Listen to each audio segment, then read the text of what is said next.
Over the last year, Roblox has been rolling out update after update after update. New age verification, new chat restrictions, new parental controls, new account types, new rules about who you can talk to, and new rules about what games you can play. At this point, opening a Roblox news page feels like opening a school email. You're just sitting here thinking, oh great, what could they change now? Now before someone starts typing an angry comment, let me just say I understand why Roblox is doing this. They're not just spinning a wheel labeled ways to annoy players.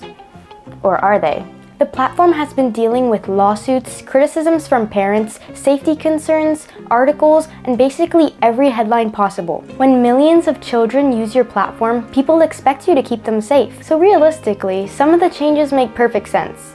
But at what cost? At a certain point, it doesn't feel like Roblox is making the platform safer, but just wrapping it in bubble wrap. And most players think it makes Roblox less fun in the process. So today we're talking about some of the biggest Roblox changes and why so many players are frustrated right now. Seriously, some of these are so dystopian it almost sounds fake. Let's start with Roblox Select. When Roblox announced age-based experiences, I actually thought it sounded like a good idea. Different experiences for different age groups, while younger kids get more protection and older kids get a bit more freedom. Cool, makes sense, right? I started noticing that completely harmless games were getting restricted based on my account settings, and games with much darker themes were still available to me. It's gotten so bad that simple social or creative games have so many restrictions compared to those where the entire objective is to just chase people around with weapons. How did this happen? Who's making these decisions? And maybe there is a giant wheel at the Roblox headquarters. Okay team, today we're restricting speed draw. What about the game where the entire purpose is just to watch Roblox guts spew with no real objective? Nah, leave that one. That one's a good one. Perfect. The kids will love it. And the parents? Even more. I'm sure Roblox has their reasons for all of this, but from a player's perspective, it feels completely wrong. This has been a reoccurring theme with many of these updates. The intentions seem good, but the execution is just not there. Remember when you could just create an account and start playing? You didn't need age verification, you didn't need account linking, you didn't need parental dashboards, and you certainly didn't need 17 steps just to talk to somebody, even just a friend. All you needed to do was download Roblox, create an account, and get straight into the games. It was simple. Now logging into Roblox feels like applying for college. Please verify your identity. Please verify your age. Please verify your friend's age. Please verify that you verified your verification. At this rate, I wouldn't be surprised if Roblox started asking for 3 references and a report card.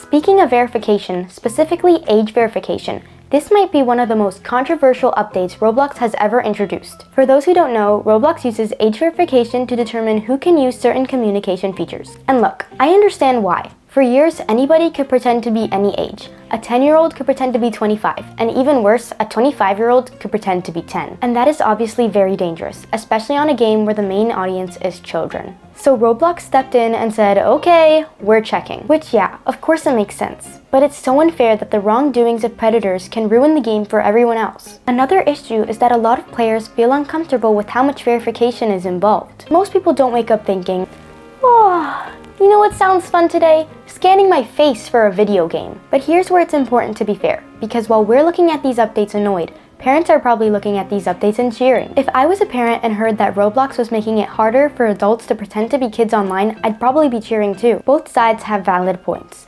Parents want safety and players want convenience. Unfortunately, this means that Roblox is stuck in the middle trying not to get yelled at by both sides. And based on social media, that is not going very well. In my personal opinion, it's impossible to make a game completely safe without ruining it entirely. It's not that hard for an adult to fake their identity, and if they really wanted to, they could. And this really just makes these updates kind of pointless. So if a parent has issues with the safety of Roblox, they should really just have 2 choices. Option 1. They can teach their kids about online safety and who is okay and not okay to communicate with. And option 2. Simply don't allow your kid to play the game at all. Roblox itself shouldn't have to punish everyone. Not to mention, a lot of the time, the face scanner isn't even accurate, especially between the ages of 11 and 17. Your facial structure alone is not enough to determine your exact age. Some might argue that Roblox offers ID verification if your facial scan is inaccurate. However, most tweens and teens don't have an ID yet and end up losing out on games that they once played. I know someone who is 15 and was placed on Roblox Kids. Yes, that's right, Roblox Kids at the age of 15. The moral of the story is that Roblox is just doing too much and for the wrong reasons. One of the biggest complaints I've seen is that Roblox has become a lot less social than it used to be, and I agree. Some of my favorite Roblox memories have come from randomly meeting people in games. All you did was join a server, show a kid your pets and adopt me, and suddenly you've spent 3 hours playing together. All that and you don't even know their name.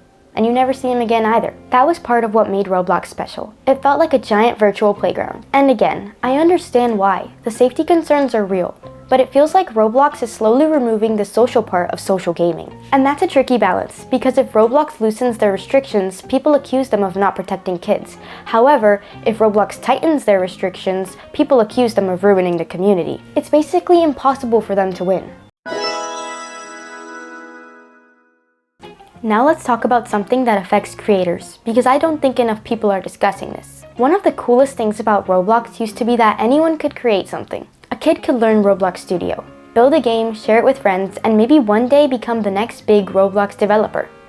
There are literally developers who started making games when they were just teens. Examples include Grow a Garden, Rivals, and even Royal High. That was all part of the dream. Roblox wasn't just one single game. It was a place where regular people could create something out of pure imagination and share it with the world.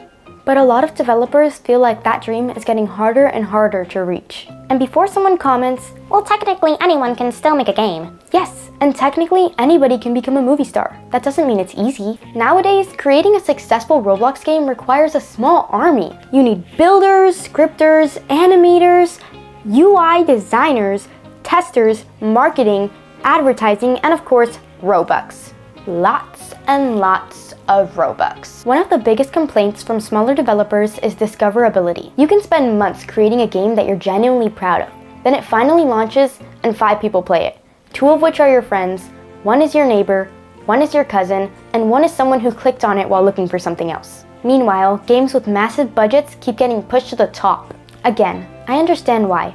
Roblox wants successful games that people keep playing, but that creates the feeling that Roblox is becoming less friendly to smaller creators. The thing that made Roblox special was the idea that anybody could become successful. Now some developers feel like you need a marketing budget before you even start developing the game. And for a platform built on creativity, that is extremely disappointing. Before I wrap this up, I would like to introduce a young developer I know, speaking on behalf of himself and his friends.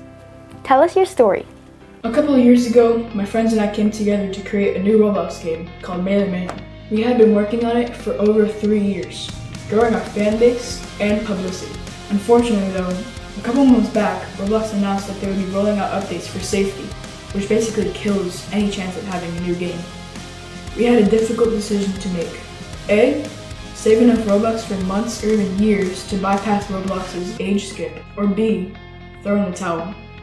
Unfortunately, we had to make the difficult decision of abandoning the game completely. The game is still up on Roblox, but is restricted to users 16 plus because of the rules. Thing is though, our game was catered to users under 16, so we basically have no fan base anymore. Games like ours, which are so harmless and for kids, can't even be pushed out to these kids who want to play it. Roblox is making new games near impossible to make, which is going to lead to their downfall. Giving up on months of hard work because the system was designed against you definitely wouldn't be an easy choice. So is Roblox actually ruining itself? This is where things get interesting. After all these complaints, we have to ask the obvious question. What was Roblox supposed to do? Seriously, imagine your Roblox for a second. Every time something bad happens on the platform, it's a headline. Parents are angry, news outlets are angry, safety groups are angry, lawyers are angry, everybody is angry. People were constantly saying that Roblox needed better protections, better moderation, more safeguards, more accountability. And now, Roblox is doing exactly that. The problem? Players don't necessarily like the results. It's kind of like when parents install screen time limits. Technically, they're trying to help you, but you're not exactly throwing a celebration party, are you? That's basically the situation that Roblox is in right now. I don't think Roblox is some evil company trying to destroy their own platform. I think they're scared. Scared of lawsuits, scared of bad press, and scared of being blamed whenever something goes wrong. And when big companies get scared, they tend to overcorrect. That's what this feels like. Not evil, not malicious, just overcorrection. Because every update seems to follow the same pattern. A real problem, a reasonable goal, but a questionable execution. That's why players keep getting frustrated. Not because they hate safety, but because some of these solutions create more problems than they solve. At the end of the day, Roblox became popular because it was different. It was creative. It was chaotic.